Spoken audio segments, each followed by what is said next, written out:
നമസ്കാരം. എൻ്റെ മുന്നിലിരിക്കുന്ന നിങ്ങൾ ഓരോരുത്തരും ആഗ്രഹിക്കുന്നത് ഒരു സർക്കാർ ജോലിയാണ്. നിങ്ങൾ സ്വപ്നം കാണുന്നതും ഒരു സർക്കാർ കസേരയാണ്.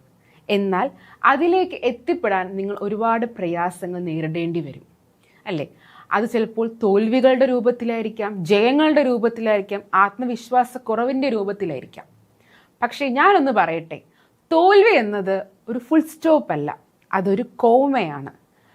വിജയിച്ച് മുന്നിലേക്ക് എത്തും എന്നതിൻ്റെ സൂചനയാണ് ആ കോമ. അതിന് നിങ്ങളെ സഹായിക്കാനായി ഞങ്ങൾ എപ്പോഴും നിങ്ങളുടെ ഒപ്പമുണ്ടാകും. സ്വാഗതം സഹകാരി റേസ് പ്ലസിൻ്റെ ഇന്ത്യൻ കോൺസ്റ്റിറ്റ്യൂഷൻ PSC ക്ലാസ്സിലേക്ക്. അപ്പോൾ സുഹൃത്തുക്കളെ, ഇന്ത്യൻ കോൺസ്റ്റിറ്റ്യൂഷൻ എന്ന് പറയുന്നത് അല്ലെങ്കിൽ ഇന്ത്യൻ ഭരണഘടന എന്ന് പറയുന്നത് ഒരു വലിയ മഹത്തായ ഒരു സംഭവമാണ് അല്ലേ? പലതരം കോമ്പറ്റീറ്റീവ് എക്സാംസ് അല്ലെങ്കിൽ പലതരം മത്സര പരീക്ഷകൾ നമ്മുടെ ഇന്ത്യയിൽ നിലവിലുണ്ട്.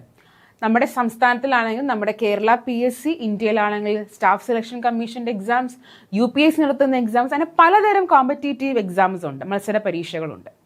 എല്ലാ മത്സര പരീക്ഷകളിലും ഇന്ത്യൻ കോൺസ്റ്റിറ്റ്യൂഷൻ അല്ലെങ്കിൽ ഇന്ത്യൻ ഭരണഘടന എന്നുള്ള ചോദ്യം ഉറപ്പായിട്ട് വരുന്നതാണ്. അതിൽ 5, 10, 15, 20 ചോദ്യങ്ങളോളം വരാം. പക്ഷേ ഇപ്പോൾ നമ്മുടെ മുന്നിലിരിക്കുന്നത് കേരള PSC എക്സാമാണ്. കേരള PSC എക്സാമിന് ഇന്ത്യൻ ഭരണഘടനയിൽ നിന്ന് പല എക്സാംസിനായിട്ട് പല രീതിയിലാണ് ക്വസ്റ്റ്യൻ വരുന്നത്. എണ്ണത്തിൽ പല രീതിയിൽ വ്യത്യാസം വരുന്നുണ്ട് അല്ലേ? ഇപ്പം നമ്മൾ ഇന്ന് പഠിക്കാൻ പോകുന്നത് കേരള PSC ഡിഗ്രി പ്രിലിംസ് എക്സാമിനേഷനിൽ ഇന്ത്യൻ ഭരണഘടനയിൽ നിന്ന്, അത് ഇന്ത്യൻ കോൺസ്റ്റിറ്റ്യൂഷനിൽ നിന്ന് 5 ചോദ്യങ്ങളാണ് വരുന്നത്.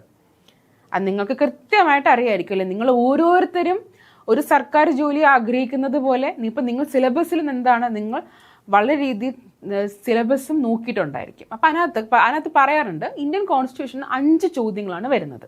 അതിന് കൃത്യമായ സിലബസും PSC നമുക്ക് നൽകിയിട്ടുണ്ട്. എന്നാൽ സിലബസിനപ്പുറം ചോദ്യങ്ങൾ വരുമോ മിസ് എന്ന് ചോദിച്ചാൽ ഞാൻ എന്ത് പറയും? ഉറപ്പായിട്ട് നമുക്ക് വരാം. കാരണം നമുക്ക് പറയാൻ പറ്റില്ല. അത് നമ്മുടെ ഇപ്പോഴത്തെ ആനുകാലിക കാര്യങ്ങളുമായി ബന്ധപ്പെട്ട് ഒരു സിലബസിനപ്പുറം എന്ത് വരും, ചോദ്യങ്ങൾ വന്നേക്കാം.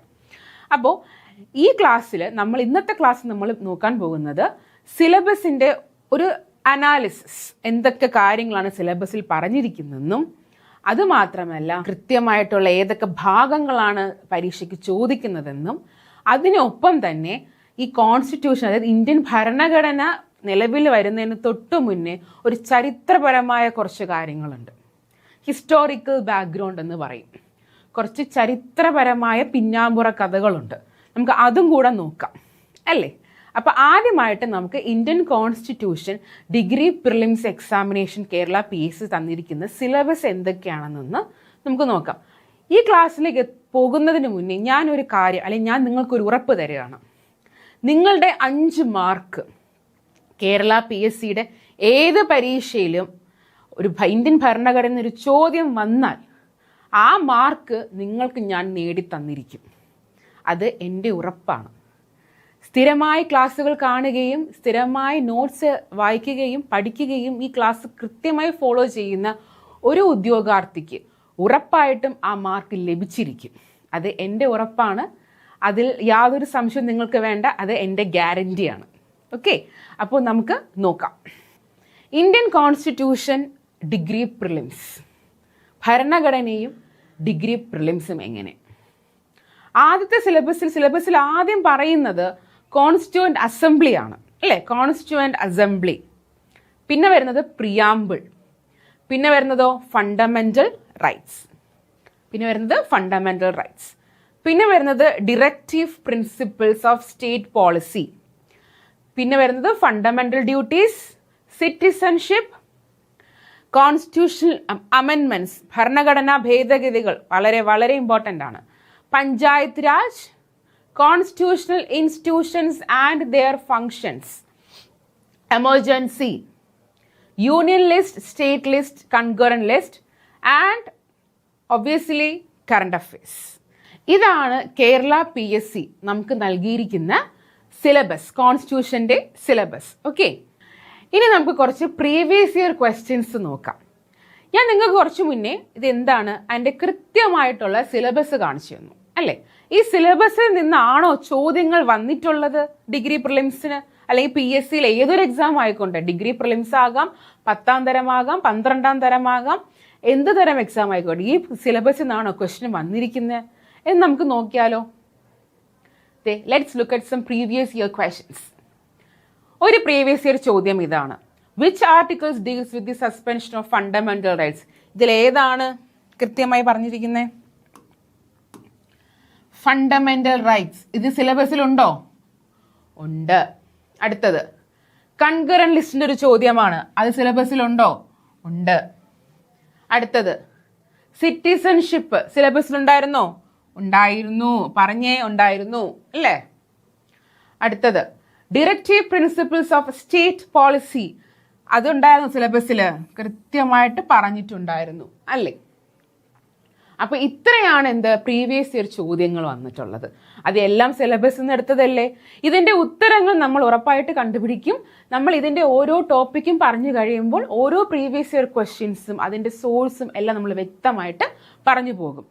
അപ്പോൾ കോൺസ്റ്റിറ്റ്യൂഷൻ എന്താണ് എന്ന് പറയുന്നതിന് മുന്നേ ഞാൻ നിങ്ങൾക്കൊരു കാര്യം പറഞ്ഞു തരാം. നമുക്ക് പലതരം സോഴ്സസ് ഉണ്ട് പഠിക്കാൻ അല്ലേ.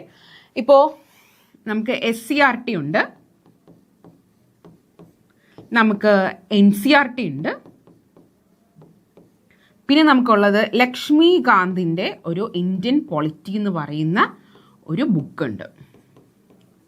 നിങ്ങൾ ഇത് മൂന്നും കണ്ടിട്ടുണ്ടായിരിക്കും. പിന്നെ ഒട്ടനവധി പുസ്തകങ്ങളുണ്ട് ഈ പോളിറ്റിയുമായി അല്ലെങ്കിൽ കോൺസ്റ്റിറ്റ്യൂഷൻ, ഇന്ത്യൻ കോൺസ്റ്റിറ്റ്യൂഷനുമായി ബന്ധപ്പെട്ട ഒട്ടനവധി പുസ്തകങ്ങൾ വിപണിയിലുണ്ടാവും. പക്ഷേ ഞാൻ പറയട്ടെ, ഈ 3 പുസ്തകങ്ങളായിരിക്കണം നിങ്ങളുടെ ഇന്ത്യൻ കോൺസ്റ്റിറ്റ്യൂഷൻ പഠിക്കാൻ എടുക്കുന്ന പുസ്തകങ്ങൾ: SCERT, NCERT, ലക്ഷ്മികാന്ത്. ഇന്ത്യൻ കോൺസ്റ്റിറ്റ്യൂഷന്റെ ഓരോ ക്ലാസ്സിലും നിങ്ങൾക്ക് തരുന്ന പോയിന്റ്സ് ഈ 3 പുസ്തകങ്ങളുടെയും അടിസ്ഥാനമാക്കിയുള്ളത് തന്നെയായിരിക്കും.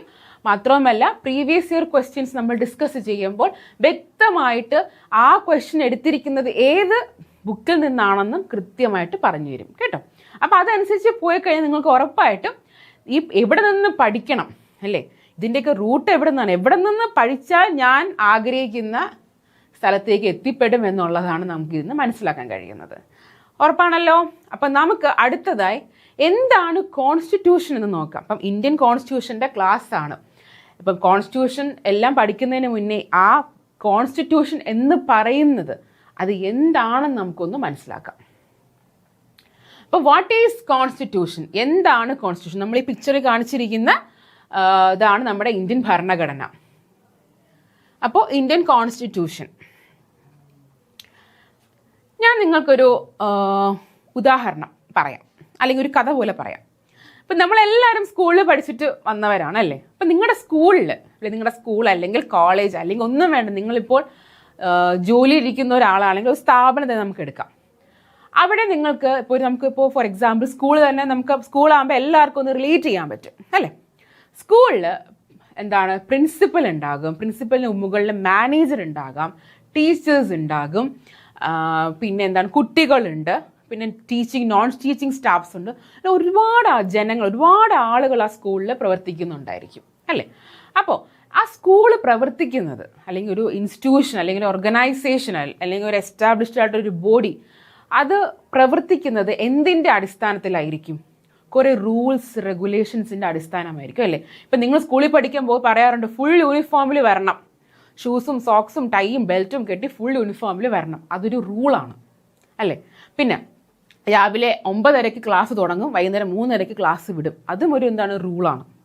ഇത് കൃത്യമായ കാര്യങ്ങൾ കുറേ ഡിസിപ്ലിൻ ആയിട്ടുള്ള കുറേ കാര്യങ്ങളുണ്ടാവും.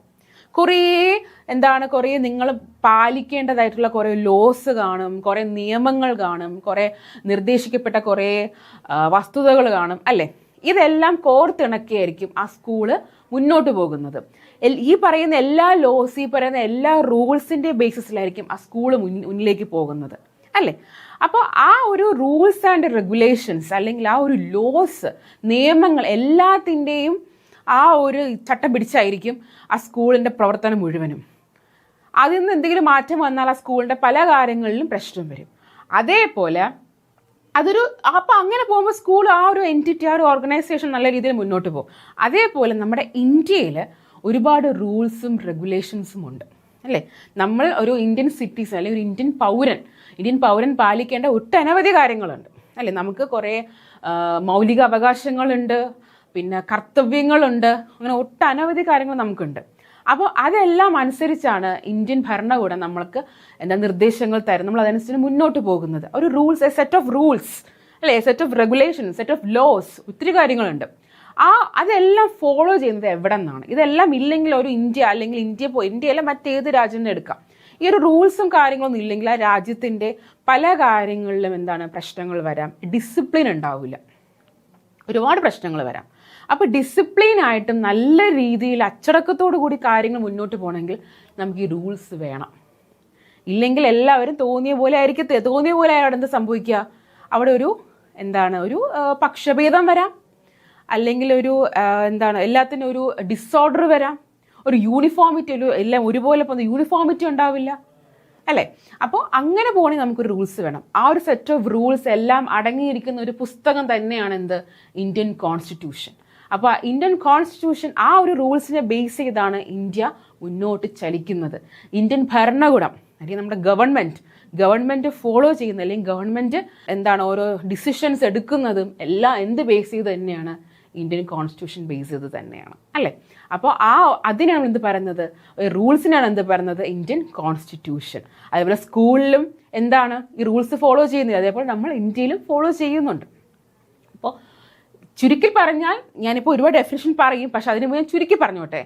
ഇന്ത്യൻ കോൺസ്റ്റിറ്റ്യൂഷൻ ആണ് A book contain A set of rules and regulation that state A country should follow. Country follow ചെയ്യേണ്ട കുറേ റൂൾസും റെഗുലേഷൻസും പറയുന്നതാണ്. ഓക്കെ, ഇപ്പം നിങ്ങൾക്ക് ഒരു പിക്ചർ കിട്ടി എന്താണ് ഇന്ത്യൻ ഭരണഘടന. അപ്പം നമ്മളെല്ലാവരും പറയാറുണ്ടോ ഇന്ത്യൻ ഭരണഘടനയാണ് നമ്മുടെ ഭരണഘടന, നമ്മുടെ രാജ്യത്തിൻ്റെ എല്ലാമാണ്. പക്ഷേ ഇത് എങ്ങനെ എന്നുള്ളൊരു ഐഡിയ നിങ്ങൾക്ക് ഇപ്പോൾ കിട്ടിക്കാണെന്ന് ഞാൻ പ്രതീക്ഷിക്കുന്നു. ഇനി നമുക്ക് ഡെഫിനിഷൻസ് നോക്കിയാലോ. Constitution. A constitution is a supreme and authoritative document. Supreme, ഏറ്റവും വലുത്. സുപ്രീം, ഏറ്റവും വലുത്. അതോറിറ്റേറ്റീവ് ഡോക്യുമെന്റ്, അതോടെ ഏറ്റവും കൂടുതൽ അധികാരമുള്ളത്.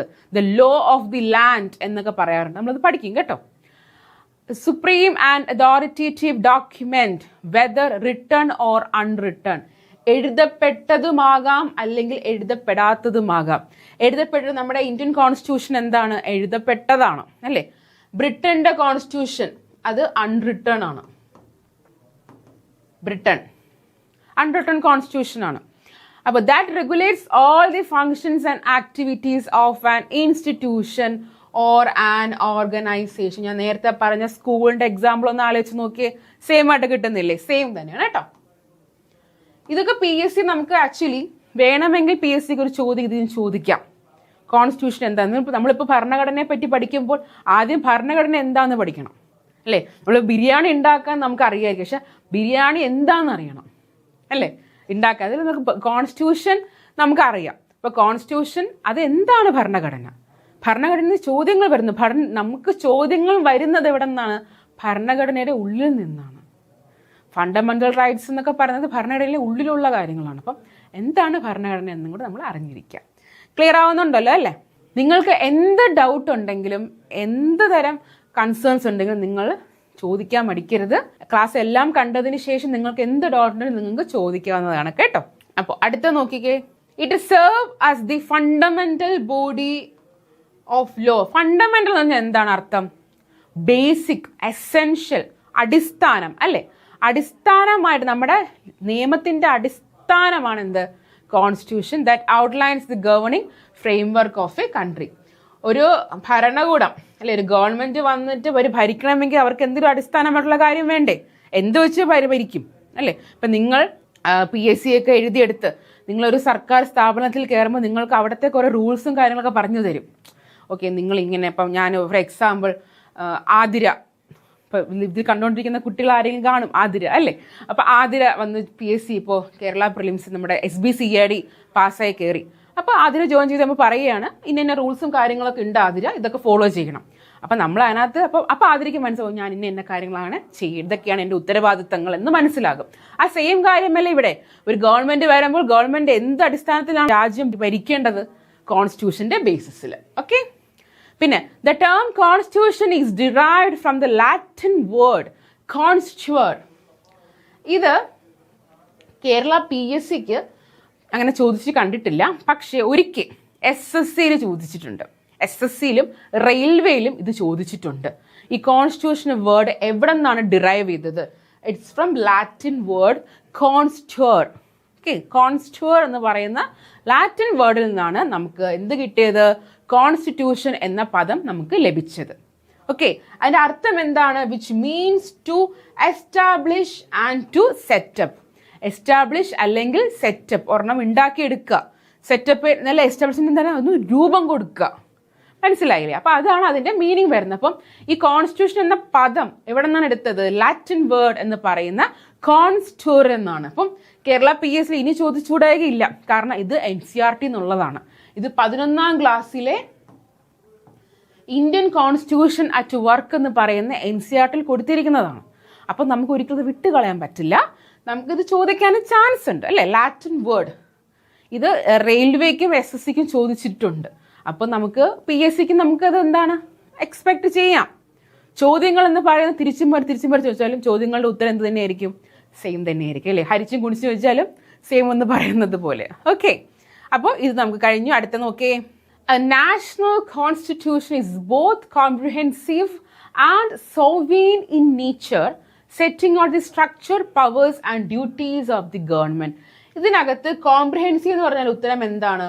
ഭയങ്കര കോംപ്രിഹെൻസ്ഡ് ആയിരിക്കും, കാര്യങ്ങൾ കൃത്യമായിട്ട് പറഞ്ഞെല്ലാം പോയിട്ട്. പിന്നെ സോവീൻ എന്ന് പറഞ്ഞാൽ എന്താണ്? ഭയങ്കര സോവീൻ ആണ്, കാരണം ഇൻഡിപെൻഡന്റ് ആണ്. നമുക്കൊരു കോൺസ്റ്റിറ്റ്യൂഷൻ ഉണ്ട് അല്ലെ? ഇന്ത്യക്ക് ഒരു കോൺസ്റ്റിറ്റ്യൂഷൻ ഉണ്ട്, നമ്മൾ അതനുസരിച്ച് മുന്നോട്ട് പോയാൽ മതി. വി ആർ ഇൻഡിപെൻഡന്റ് അല്ലെ? നമ്മുടെ country independence, so means independent ആണ്. നമ്മുടെ കൺട്രി ഇൻഡിപെൻഡന്റ് കൺട്രിയാണ്. So we have a constitution. നമുക്കൊരു കോൺസ്റ്റിറ്റ്യൂഷൻ ഉണ്ട്, നമുക്കായിട്ട് മുന്നോട്ട് പോകാന്നുള്ളത് അല്ലേ കേട്ടോ. പിന്നെ എന്താണ്? Setting out the structure. നമുക്ക് സ്ട്രക്ചർ പറയുന്നുണ്ട്, പവേഴ്സ് പറയുന്നുണ്ട്, ഡ്യൂട്ടീസ് ഓഫ് ദി ഗവൺമെന്റ്. ഒരു ഗവൺമെന്റ് അല്ലെ, ഒരു ഗവൺമെന്റ് ഭരണത്തിൽ വരുമ്പോൾ ആ ഗവൺമെന്റ് എന്തൊക്കെ ഡ്യൂട്ടീസ് ആണ് ചെയ്യേണ്ടതെന്ന് കൃത്യമായിട്ട് ഭരണഘടനയിൽ പറയുന്നുണ്ട്. ഭരണഘടന പറഞ്ഞു കൊടുക്കുന്നു പറഞ്ഞാൽ ഭരണഘടന എഴുതപ്പെട്ടിട്ടുണ്ട്. ഓക്കെ, പിന്നെ സ്ട്രക്ചർ ഉണ്ട്, പവേഴ്സ് ഉണ്ട് അല്ലേ? നമുക്ക് പലതരം ഗവൺമെന്റ് ഉണ്ട്. സെൻട്രൽ ഗവൺമെന്റ് ഉണ്ട്, സ്റ്റേറ്റ് ഗവൺമെന്റ് ഉണ്ട്, നമുക്ക് പഞ്ചായത്ത്, ലോക്കൽ ബോഡീസ് ഉണ്ട്. അപ്പോൾ ഇവരുടെയൊക്കെ പവേഴ്സ് കൃത്യമായിട്ട് എവിടെ പറഞ്ഞിട്ടുണ്ട്? കോൺസ്റ്റിറ്റ്യൂഷനിൽ പറഞ്ഞിട്ടുണ്ട്. ഓക്കെ, പിന്നെ it is often referred as the law of the land. ഇത് വളരെ ഇമ്പോർട്ടൻ്റ് ആണ് കുഞ്ഞുങ്ങളെ, ഇത് ചോദിച്ചിട്ടുണ്ട്. ഇത് പണ്ട് PSCയിൽ ചോദിച്ചിട്ടുള്ള ക്വസ്റ്റ്യൻ ആണ്. ഇപ്പം നമുക്ക് പണ്ട് ചോദിച്ച ചോദ്യങ്ങൾ ഇപ്പം ചോദിക്കലെന്ന് പറയാനൊന്നും പറ്റില്ല, കാരണം ക്യാൻ ബി റിപ്പീറ്റഡ് അല്ലേ? അതുകൊണ്ട് ലോ ഓഫ് ദി ലാൻഡ് ആണ് എന്ത്? കോൺസ്റ്റിറ്റ്യൂഷൻ എന്ന് പറയുന്നത്. അതായത് നമ്മുടെ ഇന്ത്യ മഹാരാജ്യത്തിൻ്റെ നിയമം, അല്ലെങ്കിൽ നമ്മുടെ രാജ്യത്തിന് ലാൻഡ് എന്ന് ഉദ്ദേശിക്കുന്നത് നമ്മുടെ കൺട്രിയാണ് കേട്ടോ, നമ്മുടെ രാജ്യമാണ്. രാജ്യത്തിന്റെ നിയമം എന്ന് പറയുന്നത് എന്ത് തന്നെയാണ്? ഇറ്റ്സ് കോൺസ്റ്റിറ്റ്യൂഷൻ അല്ലേ? കോൺസ്റ്റിറ്റ്യൂഷൻ ആണ് നമ്മുടെ law of the land, because it holds the highest legal authority within the country. നോക്കിയേ, ലീഗൽ അതോറിറ്റി ഹൈയസ്റ്റ്, ഏറ്റവും വലിയ നിയമത്തിന്റെ അധികാരം ആർക്കാണ്? കോൺസ്റ്റിറ്റ്യൂഷൻ. ഇന്ത്യയിലെ നിയമത്തിന്റെ അധികാരം ഏറ്റവും പ്രഥമം നിൽക്കുന്ന ആർക്ക് തന്നെയാണ്? കോൺസ്റ്റിറ്റ്യൂഷൻ തന്നെയാണ്. ഓക്കെ, കോൺസ്റ്റിറ്റ്യൂഷൻ അപ്പുറം ഭരണകൂടത്തിന് ചലിക്കാൻ പറ്റുമോ? ഒരിക്കലുമില്ല. ഓക്കെ, ഒരിക്കലും നമ്മളത് പഠിക്കുന്നുണ്ട്, ഞാൻ പറഞ്ഞുതരാം കേട്ടോ. അടുത്ത ഫങ്ഷൻസ് ഓഫ് ദി കോൺസ്റ്റിറ്റ്യൂഷൻ നമുക്ക് നോക്കാം. കോൺസ്റ്റിറ്റ്യൂഷന്റെ ചില പ്രവർത്തനങ്ങൾ എങ്ങനെയാണ്, കോൺസ്റ്റിറ്റ്യൂഷന്റെ കുറച്ച് ഫീച്ചേഴ്സ് പോലെ നമുക്ക് നോക്കാം. ഒന്ന്, to provide a set of basic rules.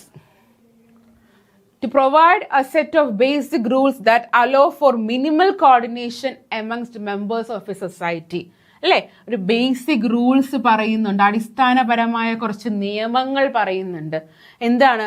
that allow for minimal coordination amongst the members of a society. കാരണം നമുക്കിടയിൽ ഒരു റൂൾസ് ഉണ്ട്. അപ്പോൾ നമുക്ക് കൃത്യമായ റൂൾസ്, നമുക്ക് അതനുസരിച്ച് മുന്നോട്ട് പോകാൻ പറ്റില്ലേ? സെയിം കാര്യങ്ങൾ, basic rules. To specify who has the power to make decisions in a society. ആർക്കാണ് ഡിസിഷൻ എടുക്കാനുള്ള പവർ എന്ന് കോൺസ്റ്റിറ്റ്യൂഷൻ പറയുന്നുണ്ട്. ആർക്കാണ് ഡിസിഷൻ അല്ലെങ്കിൽ ഒരു തീരുമാനം എടുക്കാനുള്ള അവകാശം ആർക്കാണെന്നും പറയുന്നുണ്ട്. It decides how the government will be constituted. ഇത് പറയുന്നുണ്ട് ഗവൺമെന്റ് എങ്ങനെയാണ് കോൺസ്റ്റിറ്റ്യൂട്ട് ചെയ്യേണ്ടതെന്നും പറയുന്നുണ്ട്. ക്ലിയർ ആണല്ലോ? ഇതൊക്കെ ഫങ്ഷൻസ് ആണ് കേട്ടോ. ഇതൊക്കെ നിങ്ങൾ എന്നോട് ചോദിക്കും, മിസ് ഏതൊക്കെ പരീക്ഷ ചോദിക്കും ചോദിച്ചാൽ നമുക്ക് പറയാൻ പറ്റില്ല. ക്യാൻ ചോദിക്കാം, because it's from NCERT. NCERT നിന്ന് വരുന്ന കാര്യങ്ങൾ നമുക്കൊന്നും വിട്ടുകളയാൻ പറ്റില്ല. ഇതൊരു ചോദ്യമായിട്ട് നിങ്ങളുടെ മുന്നിൽ നാളെ വന്നാൽ നിങ്ങൾ ഉത്തരം എഴുതാനാണ് ഞാനിത് പറഞ്ഞു തരുന്നത്. അടുത്തത്, ടു സെറ്റ് സം ലിമിറ്റ്സ് അല്ലേ on what A government can impose on it citizen. ഇത് വളരെ ഇമ്പോർട്ടൻ്റ് ആയിട്ടുള്ള ഒരു സ്റ്റേറ്റ്മെൻ്റ് ആണ്. UPSCക്ക് 3 പ്രാവശ്യം, UPSC പ്രിലിംസിന് 3 പ്രാവശ്യം ഇതിന്ന് ചോദ്യം വന്നിട്ടുണ്ട്. UPSC പ്രിലിംസിന്, SSC നിന്നും ഈ ചോദ്യം വന്നിട്ടുണ്ട്, കേരള PSCയിലും ഈ ക്വസ്റ്റ്യൻ വന്നിട്ടുണ്ട്.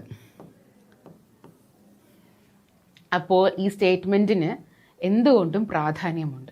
ചോദ്യം ഇങ്ങനെയായിരിക്കും, കോൺസ്റ്റിറ്റ്യൂഷൻ എന്നാൽ എന്താണ്?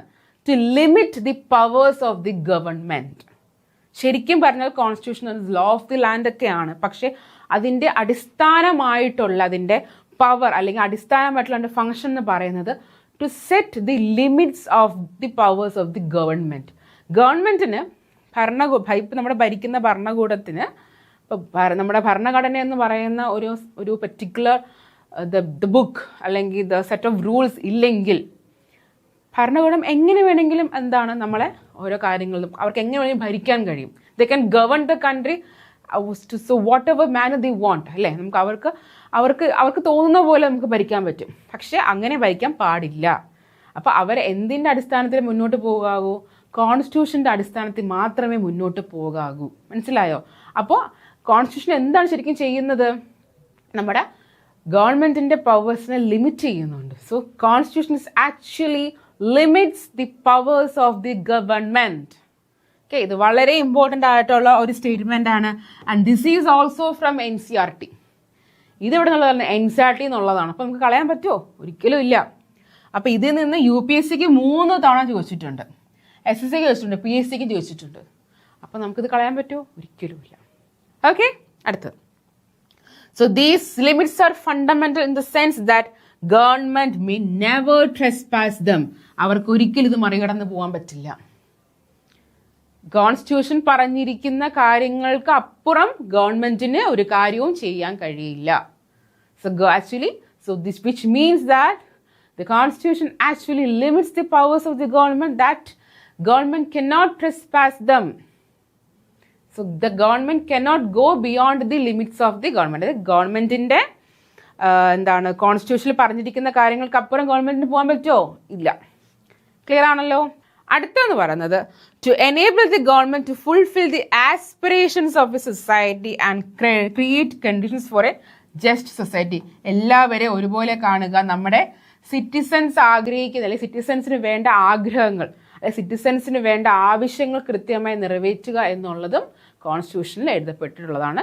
ചീസ് ആക്ച്വലി ഇത് ഗവൺമെന്റിനെ കൊണ്ട് ചെയ്യിപ്പിച്ചെടുക്കും അല്ലേ. ഗവൺമെന്റ് ചെയ്തേ പറ്റത്തുള്ളൂ.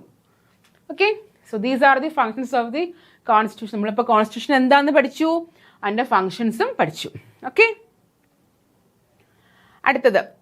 അപ്പോൾ ഇത്രയും കാര്യങ്ങളാണ് നമ്മളിപ്പോൾ എന്ത് ചെയ്തത്, കോൺസ്റ്റിറ്റ്യൂഷനെ പറ്റി പഠിച്ചു. ഒന്ന് ബ്രീഫായിട്ട് നമുക്കൊന്ന് പറഞ്ഞു നോക്കാം. അപ്പോൾ കോൺസ്റ്റിറ്റ്യൂഷൻ എന്താണ്?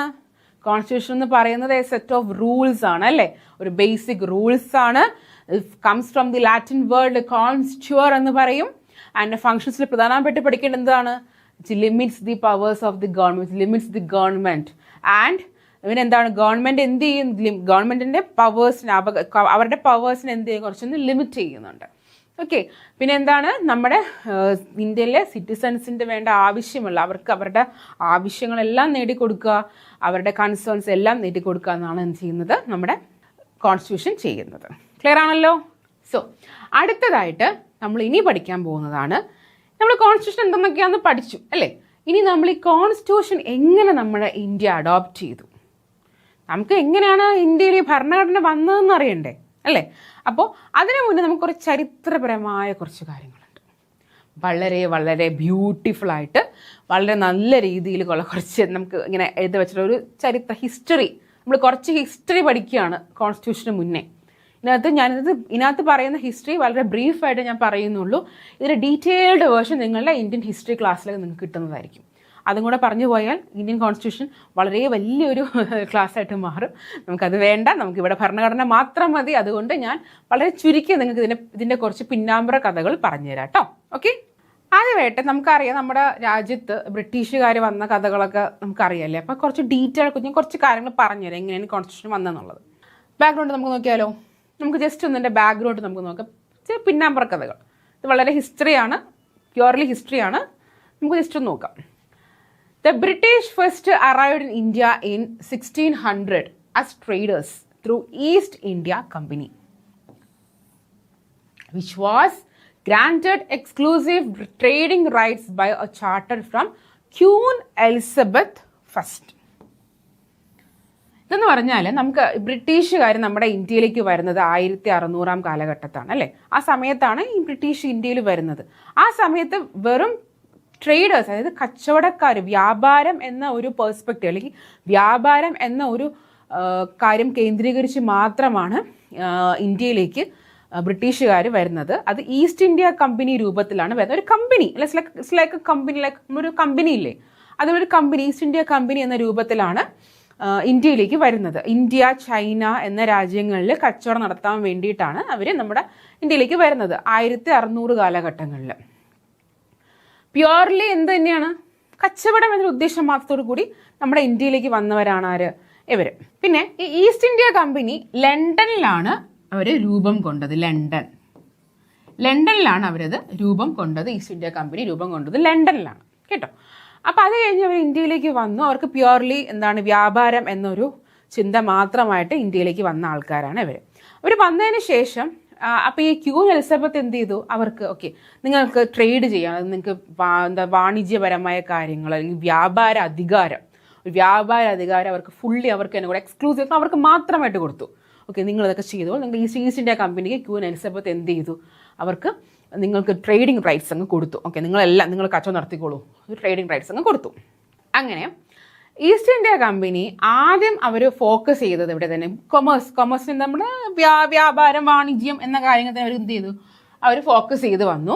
അതിനുശേഷം അവരെന്തറിയാമോ, 1765 ഈ വർഷം ഓർത്തിരുന്നോണേ, 1765 തൊട്ട് അവർക്ക് എന്ത് ദിവാനി റൈറ്റ്സ്, അതായത് അവർക്ക് നികുതി ചുമത്താനും പിന്നെ എന്താണ് അവർക്ക് സിവിൽ നീതി നടപ്പാക്കാനും അവർക്ക് എന്താണ് നികുതി നിൽക്കുന്ന വരുമാനം എടുക്കുക, എല്ലാവർക്കും ഫുൾ റൈറ്റ്സ് അവർക്ക് കിട്ടി 1765. അപ്പം അങ്ങനെ പോയപ്പോൾ അവരെന്ത് പറയാം, അവരുടെ ചിന്താഗതി എന്തായിട്ട് മാറി, ഇവർ ട്രേഡിങ്ങിൽ മാത്രമല്ല, ഇവർ ഇങ്ങനെ ഈ ഒരു വാണിജ്യം വ്യാപാരത്തിൽ മാത്രം നിൽക്കേണ്ട ആവശ്യം എന്താണ്, ഞങ്ങൾ ഭരണത്തിലൊന്ന് ഇറങ്ങട്ടെ എന്നൊരു ചിന്ത ആർക്ക് വന്നു, ഈസ്റ്റ് ഇന്ത്യ കമ്പനിക്ക് വന്നു.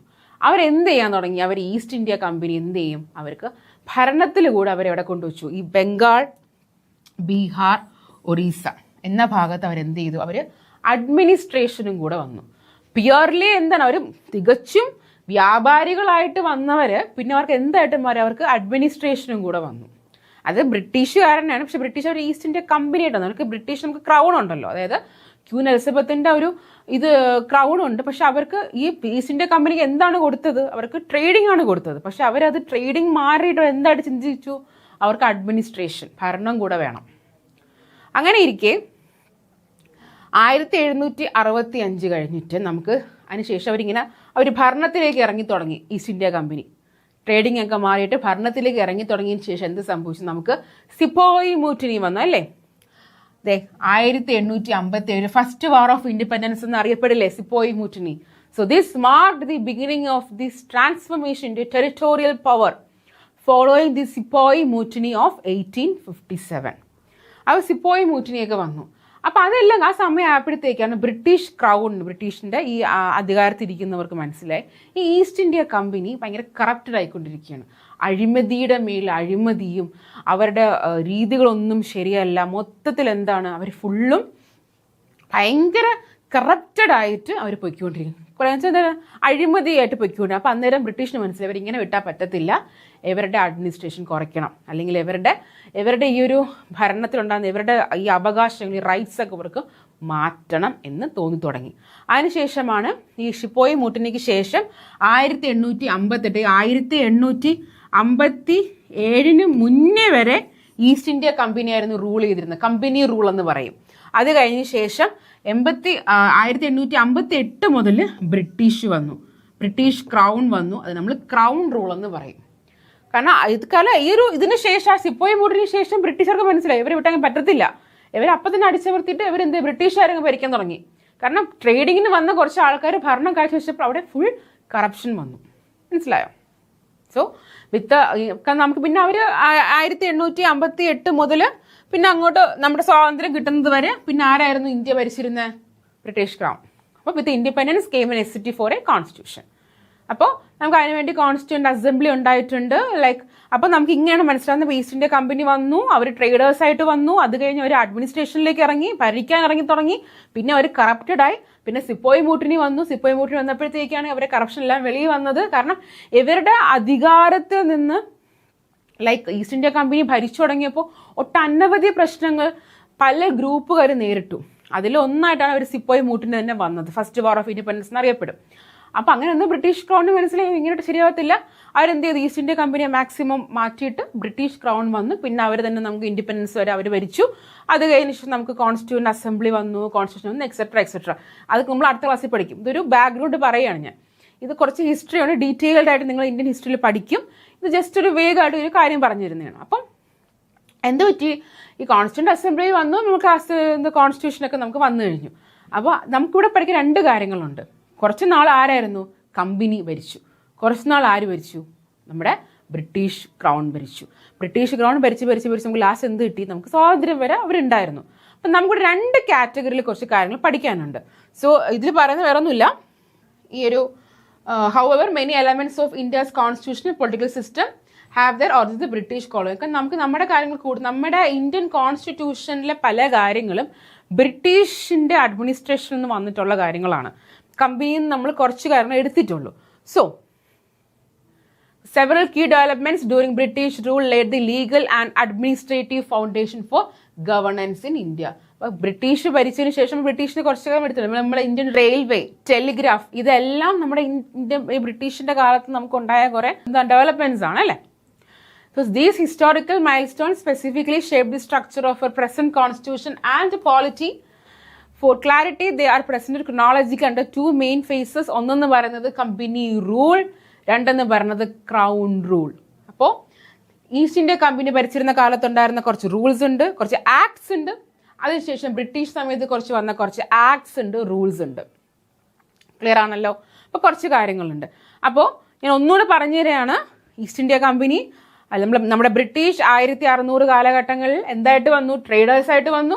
അത് കഴിഞ്ഞതിന് ശേഷം അവർക്ക് ട്രേഡിങ് മാത്രം പോരാ, 1765 കഴിഞ്ഞപ്പോൾ അവർക്ക് എന്ത് വേണം? അവർക്ക് ദിവാനി റൈറ്റ്സ് കിട്ടി. ആൻഡ് ഓൾസോ അവർക്ക് അഡ്മിനിസ്ട്രേഷൻ വേണമെന്നായി. അങ്ങനെ അഡ്മിനിസ്ട്രേഷൻ മുന്നോട്ട് പോയപ്പോൾ അവരുടെ അഡ്മിനിസ്ട്രേഷൻ അല്ലെങ്കിൽ അവരുടെ ഭരണത്തിൽ നിന്ന് ഒട്ടനവധി ഒട്ടനവധി ആളുകൾ അതിലെന്താണ് അവർക്ക് യോജിക്കാൻ കഴിഞ്ഞില്ല. ഒരുപാട് പേർക്ക് ബുദ്ധിമുട്ടുണ്ടായി. അതൊരു സിപ്പോയ് മുട്ടിനി വന്നു. സിപ്പോയ് മുട്ടിനി 1857 വന്നപ്പോൾ ബ്രിട്ടീഷുകാർക്ക് മനസ്സിലായി ഈസ്റ്റ് ഇന്ത്യ കമ്പനി ഇങ്ങനെ വിട്ടാൽ പറ്റത്തില്ല. അവർ ഇനിയും പോയാൽ അവർക്ക് പ്രശ്നങ്ങളുണ്ടാകും. അത് മാത്രമല്ല ആ സമയം കൊണ്ട് ഈസ്റ്റ് ഇന്ത്യ കമ്പനി എന്തായി മാറിയിരുന്നു? കറപ്റ്റഡ് ആയി കഴിഞ്ഞിരുന്നു. ഓക്കെ. അപ്പോൾ അതേപോലെ ബ്രിട്ടീഷുകാർ പറഞ്ഞു പറ്റത്തില്ല. അത് കഴിഞ്ഞിട്ട് 1858 മുതൽ ആര് ഭരിച്ചു തുടങ്ങി? ബ്രിട്ടീഷ് ക്രൗൺ ഭരിച്ചു തുടങ്ങി. ഇതാണ് ഒരു പിന്നാമ്പുറം.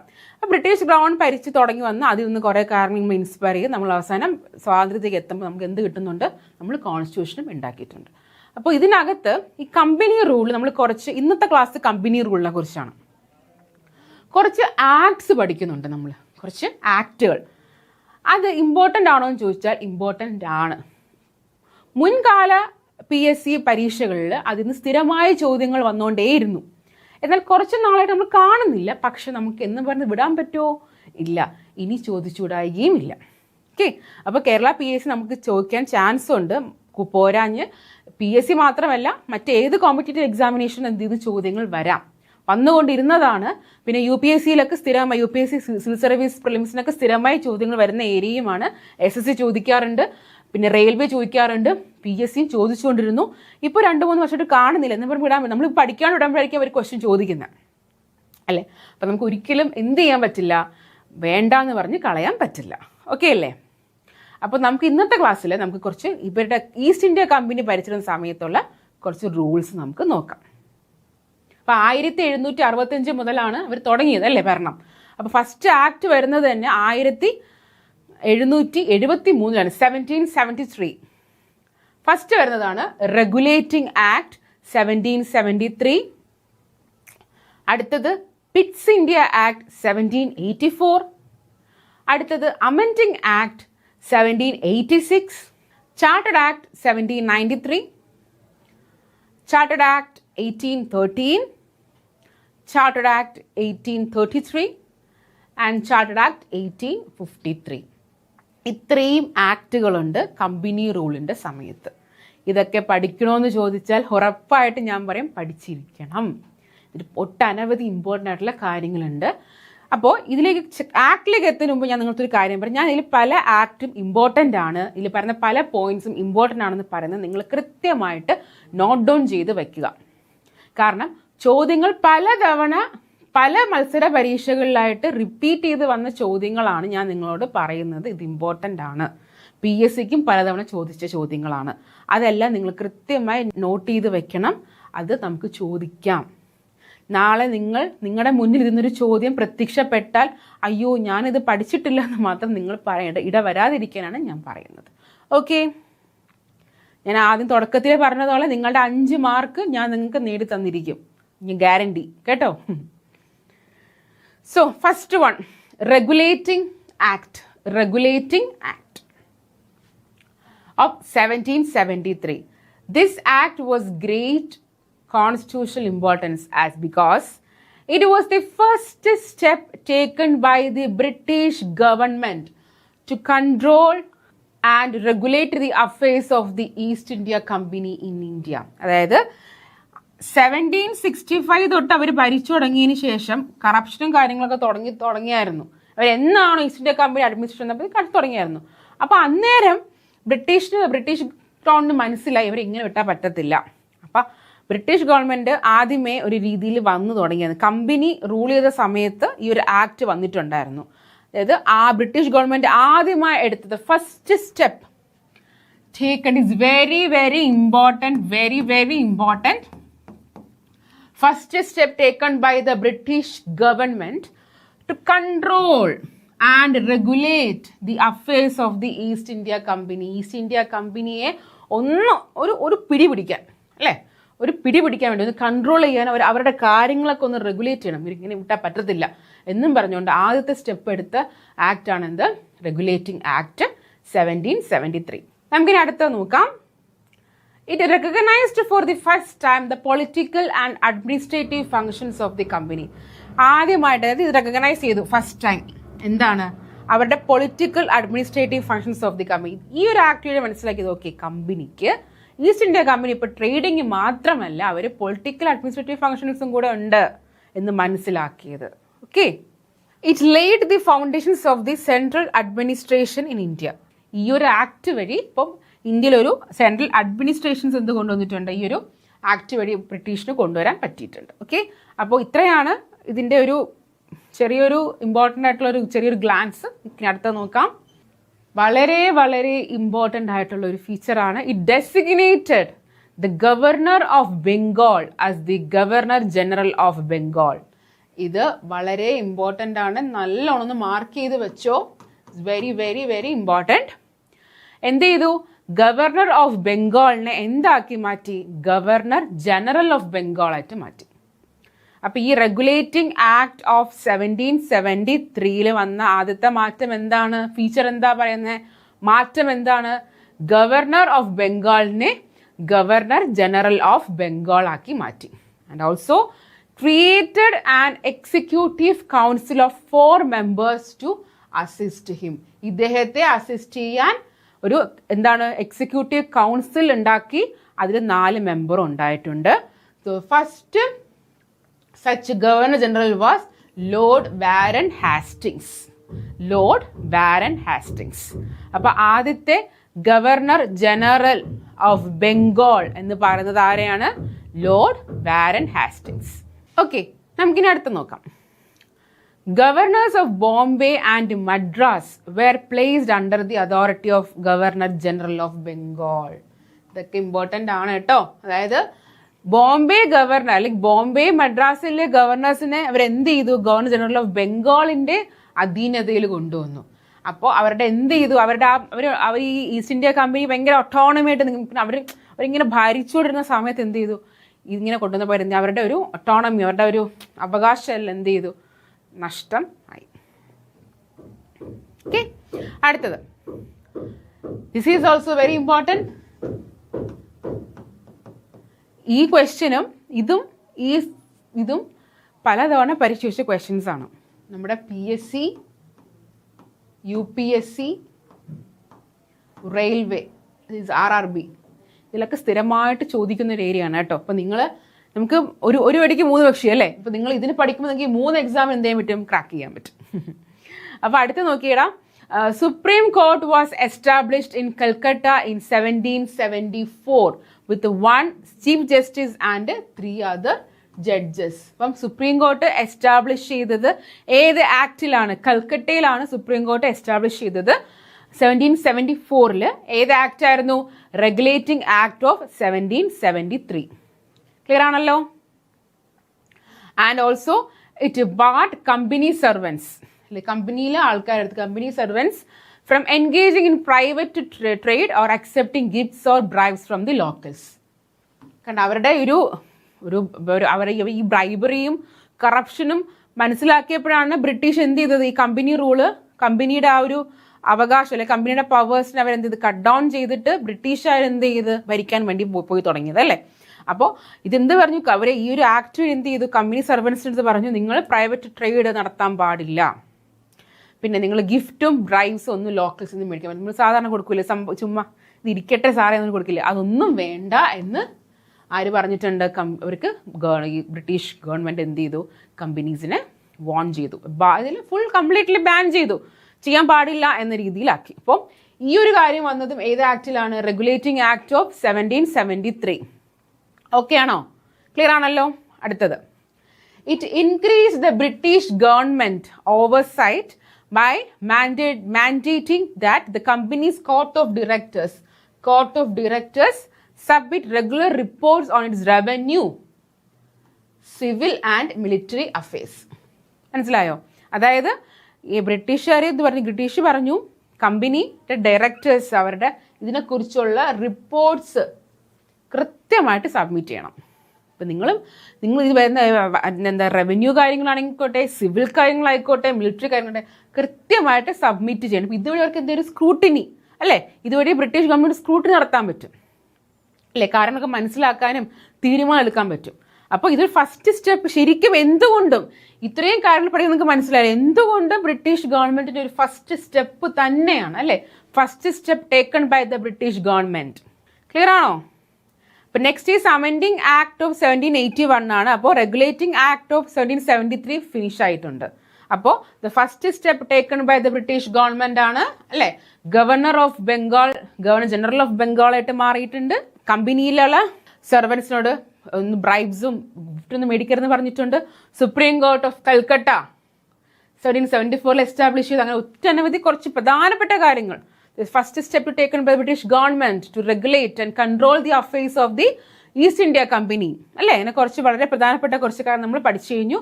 അടുത്ത ആക്ട് നോക്കിയേ, amending act of 1781. Amending act of 1781 to address the shortcomings of the regulating act of 1773. കാരണം ഈ റെഗുലേറ്റിംഗ് ആക്ട് നമുക്ക് ഒരു ഷോർട്ട് കമ്മിങ്സ് പറഞ്ഞാൽ ചില ഫെയിലിയേഴ്സ് പോലെ പാളിച്ചകളോ അതൊക്കെ ഒന്ന് അഡ്രസ് ചെയ്ത് വരാനുള്ള ഒരു ആക്ട് ആയിരുന്നു എന്ത്, amending act of 1780. It is also known as act of settlement. It is very very very important, വളരെ ഇമ്പോർട്ടൻ്റ് ആണ് കേട്ടോ. PSC ചോദിച്ചിട്ടുണ്ട്, ഉറപ്പായിട്ട് ചോദിച്ചിട്ടുണ്ട് ക്വസ്റ്റ്യൻസ്. അതായത് റെഗുലേറ്റിംഗ് ആക്ട് കൊണ്ടുവന്നപ്പം കുറച്ച് പാളിച്ചകളും അല്ലെങ്കിൽ കുറച്ചും ശരിയാവാതെയൊക്കെ വന്നപ്പോൾ അതിനെ ഒന്ന് മറികടക്കാൻ വേണ്ടി അല്ലെങ്കിൽ അതിലൊരു മാറ്റം കൊണ്ടുവരാം, അമെൻഡ് ചെയ്യുക. അമെൻഡ് എന്ന് വെച്ചാൽ എന്താണ്? ഭേദഗതി, ചേഞ്ചസ് അല്ലേ. അമെൻഡിങ്ങിന്റെ മീനിങ് എന്താണ്? ചേഞ്ചസ് അല്ലെങ്കിൽ അതിലൊരു മാറ്റം കൊണ്ടുവരാൻ. അപ്പോൾ ഒരു എന്താണ് കുറേ എന്തെങ്കിലും ഒരു ഷോർട്ട് കമ്മിങ്സിലേക്ക് എന്തെങ്കിലും ഫെയിലിയേഴ്സ് എന്തെങ്കിലും ഒരു പ്രശ്നങ്ങളുണ്ടെങ്കിൽ അതൊക്കെ ഒരു മാറ്റം കൊണ്ടുവരുന്ന ഒരു അമെൻമെന്റ് ആക്ട് ആണത്, അമെൻമെന്റ് act of 1781. It is also called act of settlement. Features നോക്കിയേ, it exempted governor general, his council and company servants from the supreme court jurisdiction for actions performed in their official capacities. ഇത് എന്താണെന്ന് പറയുന്നത്? അതായത് governor of ബംഗാളിനെ എന്താക്കി മാറ്റിയിരുന്നു? Governor general of Bengal ആക്കി മാറ്റി. അതിൽ പറഞ്ഞു പറഞ്ഞാൽ ഈ ഗവർണർ ജനറലിനെ എന്ത് ചെയ്തു? ഈ കംപ്ലീറ്റ്ലി അവരുടെ കൗൺസിലിനെയും അവരുടെ കമ്പനി സർവൻസിനെയും എന്താക്കി? ഈ സുപ്രീം കോടതി ജൂറിസ്ഡിക്ഷനിൽ നിന്ന് മാറ്റി. അവരുടെ കാര്യങ്ങളൊക്കെ ചെയ്യുന്നത് സുപ്രീം കോടതി ജൂറിസ്ഡിക്ഷനിൽ നിന്ന് മാറ്റി. സുപ്രീം കോർട്ടിൻ്റെ സുപ്രീം കോർട്ടിൻ്റെ നിയമപരിധിയിൽ നിന്ന് മാറ്റി അവരെ, ഗവർണർ ജനറലിനെയും അവരുടെ കമ്പനി സർവൻസിനെ എല്ലാവരെയും. പിന്നെ അത് എവിടെ കൊണ്ടുവച്ചു? It placed revenue matters and disputes over revenue collection outside the supreme court jurisdiction. ഈ റവന്യൂ മാറ്റേഴ്സും അതിൻ്റെ കാര്യങ്ങളൊക്കെയും സുപ്രീം കോർട്ടിൻ്റെ ഇതിൽ നിന്ന് മാറ്റിയിരുന്നു. ആദ്യം അവരെന്താ ചെയ്തത്? ഗവർണർ ജനറലിൽ അവരെ എന്ത് ചെയ്ത് എക്സംപ്റ്റ് ചെയ്തിട്ട് ഗവർണർ ജനറലും അതിൻ്റെ കൗൺസിലും കമ്പനി സർവൻസിനെയും എല്ലാവരും സുപ്രീം കോടതിൻ്റെ നിയമപരിധിയിൽ നിന്ന് മാറ്റി. അത് കഴിഞ്ഞിട്ട് വീണ്ടും എന്ത് ചെയ്തു? ഈ റവന്യൂ മാറ്റേഴ്സും ഡിസ്പ്യൂട്ട്സും സുപ്രീം കോർട്ടിൻ്റെ അതും മാറ്റി. റവന്യൂ കാര്യങ്ങൾ എന്ത് ചെയ്തു? സുപ്രീം കോർട്ടിൻ്റെ നിയമപരിധിയിൽ നിന്ന് മാറ്റി. പിന്നെ എന്ത് ചെയ്തു? ഈ അപ്പീൽസ് അല്ലേ, പ്രൊഫഷണൽ കോർട്ട് എന്ന് പറഞ്ഞാൽ നമ്മുടെ ഹൈക്കോർട്ടില്ലേ, അതേപോലെയാണ് അന്നത്തെ പ്രൊഫഷണൽ കോർട്ട് എന്ന് പറയുന്നത്. ഇപ്പോഴത്തെ ഹൈക്കോർട്ട് കേട്ടോ, ഇപ്പോഴത്തെ ഹൈക്കോർട്ട്.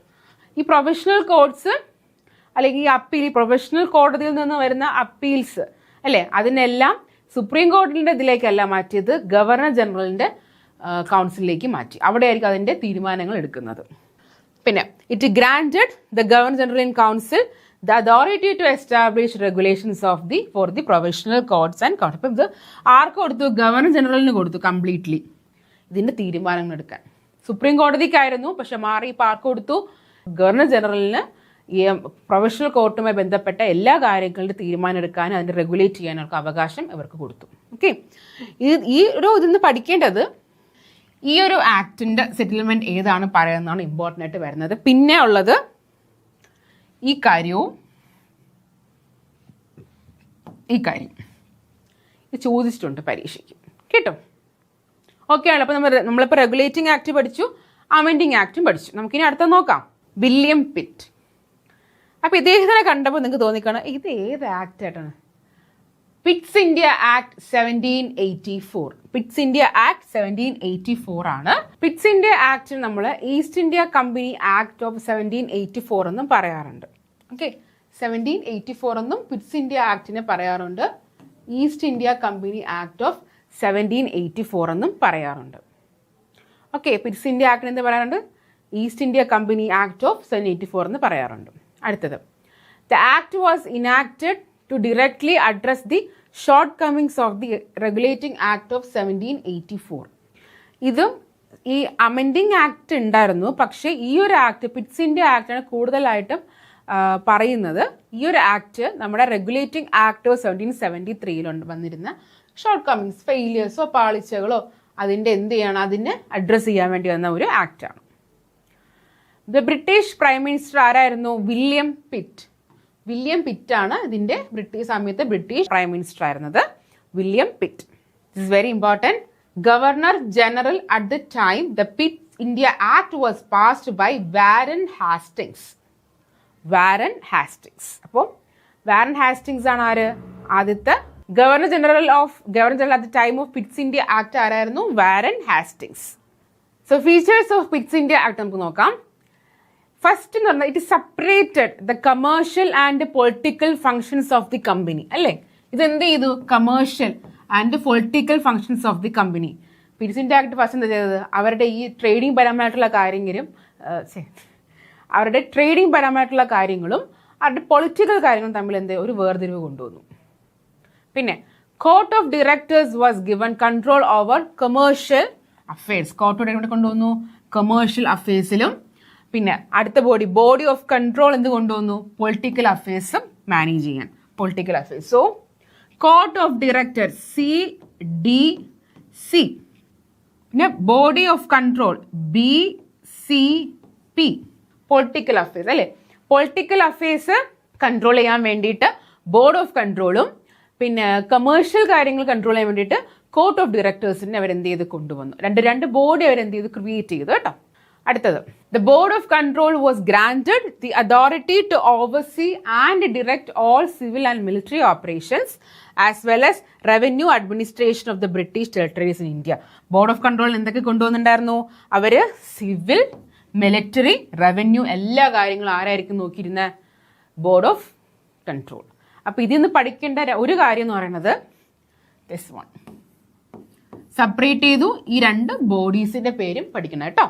പിന്നെ so thus the act was significant for two main reasons. രണ്ട് മെയിൻ റീസൺസിന് ഈ ആക്ട് എന്താണ് സിഗ്നിഫിക്കൻ്റ് ആണ്. ഒന്നൊന്ന് പറയുന്നത് കമ്പനിയുടെ കംപ്ലീറ്റ് ടെറിട്ടറി, അത് ഇത് ഇന്ത്യ കമ്പനിയുടെ കംപ്ലീറ്റ് ടെറിട്ടറി, അല്ലെങ്കിൽ ഇതിന്റെ കമ്പനി എന്തൊക്കെ എവിടെയൊക്കെയാണ് ടെറിട്ടറി ഉള്ളത് അതെല്ലാം ബ്രിട്ടീഷിന്റെ അധീനതയിൽ വന്നു. ബ്രിട്ടീഷിന്റെ പൊസഷൻ എന്ന് പറഞ്ഞാൽ എന്താണ്? നമ്മുടെ ലൈക്ക് പൊസസ്ഡ് ആകാൻ്റെ മീനിങ് എന്താണ് പറയാറില്ലേ? ലൈക്ക് സ്പിരിറ്റ് പൊസസ് ചെയ്തു അല്ലെങ്കിൽ ഗോസ്റ്റ് പൊസസ് ചെയ്താൽ നമ്മുടെ അവർ പറയുന്ന പോലെ കാരണം മുന്നോട്ട് പോവുക. ലൈക്ക് ഇപ്പം കമ്പനീസ്, ഈസ്റ്റ് ഇന്ത്യ കമ്പനിയുടെ ഫുൾ ടെറിട്ടറിയും ആരുടെ പേരിലായി? ആരുടെ കൺട്രോളിലായി? ബ്രിട്ടീഷിന്റെ കൺട്രോളിലായി. So it granted what? The British government ultimate control over the company's affairs and administration India. ഇതോടുകൂടി ഒരു തീരുമാനമായി കമ്പനിയുടെ കാര്യത്തിൽ. എങ്ങനെയാണ്? ബ്രിട്ടീഷ് ഗവൺമെന്റ് എന്ത് ചെയ്തു? അവർ അൾട്ടിമേറ്റ് കൺട്രോൾ കൊണ്ടുവന്നു കമ്പനി കാര്യത്തിൽ. അപ്പം കമ്പനി വളരെ സന്തോഷമായിട്ട് ട്രേഡിങ് വഴി അഡ്മിനിസ്ട്രേഷൻ ഇങ്ങനെ നടക്കുകയായിരുന്നു. So what happened is that they got a complete that the British government എന്ത് ചെയ്തു? കംപ്ലീറ്റ് അതോറിറ്റി, ലൈക്ക് അവര് കമ്പനിയെ കംപ്ലീറ്റ് എന്ത് ചെയ്തു? കൺട്രോൾ ചെയ്ത് തുടങ്ങി. സോ അവിടെ ആരംഭിച്ചു ആക്ച്വലി ഈസ്റ്റ് ഇന്ത്യ കമ്പനിയുടെ പതനം ഇവിടെ ഇങ്ങനെ തുടങ്ങിയിട്ടുണ്ട്.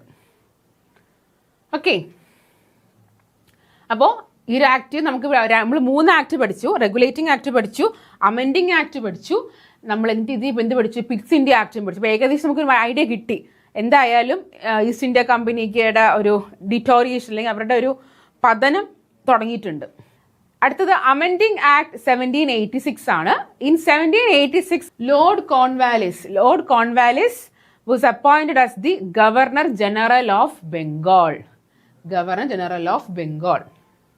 So he made 2 conditions for accepting the position. ഒന്നെന്ന് പറഞ്ഞാൽ അദ്ദേഹം പറഞ്ഞു, വളരെ വ്യത്യസ്തമായിട്ട് നിൽക്കുന്ന വല്ല കേസുകൾ വന്നു കഴിഞ്ഞാൽ കൗൺസിലിന്റെ ഡിസിഷനിൽ ഞാൻ കുറച്ചും കൂടി എന്ത് ചെയ്യും? ഞാൻ അവരുടെ ഡിസിഷൻ കുറച്ചും കൂടി ഒന്ന് വിശകലനം ചെയ്തിട്ട് ഞാനൊരു തീരുമാനം എടുക്കും. അതിനൊപ്പം എനിക്ക് കമാൻഡർ ആൻഡ് ചീഫ് എന്ന പൊസിഷനും വേണം. As a result the act of 1786 was passed to grant both of these provisions. Okay, so here comes actually ഇതൊക്കെ ചാർട്ടേഡ് ആക്ട് ഒക്കെ ആയപ്പോൾ തന്നെ ഏകദേശം ഈസ്റ്റ് ഇന്ത്യ കമ്പനി പേപ്പറായി ഏകദേശം.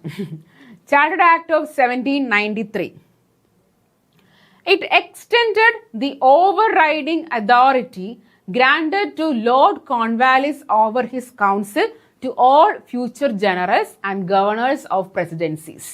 അതായത് ചാർട്ടേഡ് ആക്ട് വന്നപ്പോൾ എന്തെന്ന് വെച്ചാൽ ഇത് ഏകദേശം ഈസ്റ്റ് ഇന്ത്യ കമ്പനി ഇങ്ങനെ അതിൻ്റെ പവേഴ്സൊക്കെ കുറഞ്ഞു വരികയാണ്. ഇവിടെ എന്ത് ചെയ്തറിയാമോ? ഈ ലോർഡ് കോൺവാലിസ് പറഞ്ഞല്ലോ, എനിക്ക് ഇത് അധികാരം ഞാനിങ്ങനെ കാര്യങ്ങളൊക്കെ നോക്കും, കൗൺസിൽ ഡിസിഷനൊക്കെ ഞാൻ ഓവർ റൈഡ് ചെയ്യുമെന്ന് പറഞ്ഞപ്പോൾ ഓക്കെ അതെന്ത് ചെയ്തു? എക്സ്റ്റെൻഡ് ചെയ്തു. കൂടാതെ എല്ലാ ഗവർണർ ജനറലിൻ്റെയും ഗവർണേഴ്സ് പ്രസിഡൻസീസിൻ്റെയും എന്ത് ചെയ്യണം? അവരുടെ അതോറിറ്റി, അവരുടെ കാര്യങ്ങൾ ഓവർ റൈഡ് ചെയ്യാനുള്ള അവകാശം ആർക്ക് കൊടുത്തു? നമ്മുടെ ലോർഡ് കോൺവാലിസിന് കൊടുത്തിട്ടുണ്ട്. അടുത്തത്, it enhanced the governor general's powers giving him greater control of the governments of the subordinate presidencies of Bombay and Madras. അല്ലേ? അതായത് ഇവർക്ക് ഈ ഒരു 1793 ചാർട്ടേഡ് ആക്ട് ആക്ച്വലി അത്ര ഇമ്പോർട്ടൻ്റ് ആയിട്ട് ക്വസ്റ്റ്യൻസ് വരാത്തൊരു ഏരിയയാണ്. പക്ഷെ നമ്മൾ പഠിച്ചു പോകുമ്പോൾ ഈ ക്രൊണോളജിക്കൽ ഓർഡർ നമ്മൾ എന്ത് ചെയ്യണം? പഠിച്ചിരിക്കണം. അപ്പം ഇതിൽ പറയുന്നത് ഗവർണർ ജനറലിൻ്റെ പവേഴ്സ് എന്തെടുത്തു? ഈ ഒരു ആക്ട് എന്ത് ചെയ്തു? ഭയങ്കരമായിട്ട് അത് വർദ്ധിപ്പിച്ച വഴി എന്ത് ചെയ്യും? നമ്മുടെ ഈ ബോംബെ മദ്രാസ് ഗവൺമെൻറ്റിലൊക്കെ എന്ത് ചെയ്തു? അവരുടെ കൺട്രോൾ കൊണ്ടുവന്നു. പിന്നെ ഇത് എന്ത് സംഭവിച്ചു? ഇത് ഈ ട്രേഡ് മോണോപ്പൊളി, നമ്മുടെ east India company trade monopoly ഒരു പീരിയോഡിക്കലി 20 years എന്ത് ചെയ്തു? കൂടെ അഡീഷണലി കൊടുത്തിട്ടുണ്ടായിരുന്നു. അപ്പം ചാർട്ടേഡ് ആക്ട് ഓഫ് 1793 ഉണ്ട്. പിന്നെ നമുക്ക് കുറച്ച് 2-3 ചാർട്ടർ ആക്ട് ഉണ്ട്. അപ്പോൾ ഓരോ 20 years കൂടുമ്പോഴാണ് നമുക്ക് ഓരോ ചാർട്ടർ ആക്ട് വരുന്നത്. അപ്പോൾ ഈ 1793 പ്രകാരം ഈ ട്രേഡിൽ, അതായത് നമ്മുടെ വ്യാപാര വാണിജ്യ കാര്യങ്ങളിൽ ഈസ്റ്റ് ഇന്ത്യ കമ്പനിക്ക് ഒരു കുത്തകാവകാശം ഉണ്ടല്ലോ, അതൊരു 20 ഇയേഴ്സും കൂടെ നീണ്ടു കൊടുത്തു. നിങ്ങൾ ട്രേഡിങ് നിന്നോ, നിങ്ങളുടെ അഡ്മിനിസ്ട്രേഷൻ പവേഴ്സൊക്കെ കുറച്ച് താഴ്ത്തി വെച്ചോ, നിങ്ങൾ ട്രേഡിങ് ചെയ്തോ എന്ന് പറഞ്ഞ് വന്നു. അഡ്മിനിസ്ട്രേഷൻ പോയപ്പോൾ തന്നെ ഏകദേശം ഈസ്റ്റ് ഇന്ത്യ കമ്പനി താഴേക്ക് പോയി തുടങ്ങിയായിരുന്നു. And also it is stipulated the commander-in-chief would not be a member of the Governor-General's Council unless specifically appointed. കൗൺസിലിൻ്റെ മെമ്പർ അല്ല ആര്? Commander in chief. ഇനി പ്രത്യേകിച്ച് അദ്ദേഹത്തെ അപ്പോയിൻമെൻറ്റ് ചെയ്യാതെ അദ്ദേഹം എന്താവില്ല? കമാൻഡർ ഇൻ ചീഫ് ആകില്ല. ക്ലിയർ ആണോ? സോ അടുത്തത്, it establish that members of the board of control and their staff would be paid from Indian revenues moving forward. അത് വെച്ചാൽ എന്താണ് ഉദ്ദേശിക്കുന്നത്? ഈ ബോർഡ് ഓഫ് കൺട്രോളിൻ്റെ മെമ്പേഴ്സിനും അവർക്കൊക്കെ എന്താണ്? ഇന്ത്യൻ റവന്യൂന്ന് പേയ്മെൻറ്റ് കൊടുക്കുമായിരുന്നു. ഈ ഒരു ചാർട്ടേഡ് ആക്ട് നിന്ന് അധികം ക്വസ്റ്റ്യൻസ് ഇതുവരെ കണ്ടിട്ടില്ല. സോ നമുക്ക് വിടാം കുറച്ചൊക്കെ, പക്ഷെ പഠിക്കാണ്ടിരിക്കരുത്. നമ്മൾ പഠിച്ച് ഈ ക്രൊണോളജിക്കൽ ഓർഡറിൽ പഠിച്ച് തന്നെ പോകണം കേട്ടോ. So next is very important, chartered act of 1813. Lok 1793 + 20. Charter act of 1830, പിന്നെയും +20 വരുന്നുണ്ട് 1833, പിന്നെയും +20 വരുന്നുണ്ട് 1853. അപ്പോൾ നമുക്ക് ഇത്രയും ചാർട്ടേഡ് ആക്ട്സ് ഉണ്ട്. 1793, 1813, 1833 ആൻഡ് 1853. സോ നമുക്ക് 4 ചാർട്ടേഡ് ആക്ട് ഉണ്ട്, +20 ആഡ് ചെയ്ത് പോയാൽ മതി. Okay, so chartered act of 1830 നമുക്ക് നോക്കാം. It entered the company's trade monopoly in India, opening Indian trade to all British merchants. അപ്പോൾ 1793 അവർക്ക് 20 ഇയേഴ്സും കൂടെ കൊടുത്തു. അപ്പോൾ 20 ഇയേഴ്സ് ആയപ്പോൾ അടുത്ത ആക്ട് വന്നിട്ട് പറഞ്ഞു, നിങ്ങൾക്ക് ട്രേഡ് മോണോപോളി ഇനി ഈസ്റ്റ് ഇന്ത്യ കമ്പനിക്ക് മാത്രമല്ല എല്ലാ ബ്രിട്ടീഷ് മർച്ചൻസിന് എന്ത് ചെയ്തു? ഓപ്പൺ ചെയ്ത് കൊടുത്തു. So this statement is very very important. So which act actually entered the company's trade monopoly in India, which opened the Indian merchants, Indian trade to all British merchants. Okay. So next point, however, it maintained the company's exclusive control over tea trade and trade with China. Okay. അപ്പോൾ ഈ act actually എന്ത് ചെയ്യുന്നറിയാവോ? കമ്പനിയുടെ trade monopoly, ഇന്ത്യയിലെ trade monopoly എന്ത് ചെയ്തു? അത് നിർത്തലാക്കിയിട്ട് British മർച്ചൻസിന് എന്ത് കൊടുത്തു? നിങ്ങളും ട്രേഡ് ചെയ്തോളൂ, നിങ്ങൾ നിങ്ങളുടെ വ്യാപാര കാര്യങ്ങൾ ചെയ്തോളൂ എന്നാക്കി.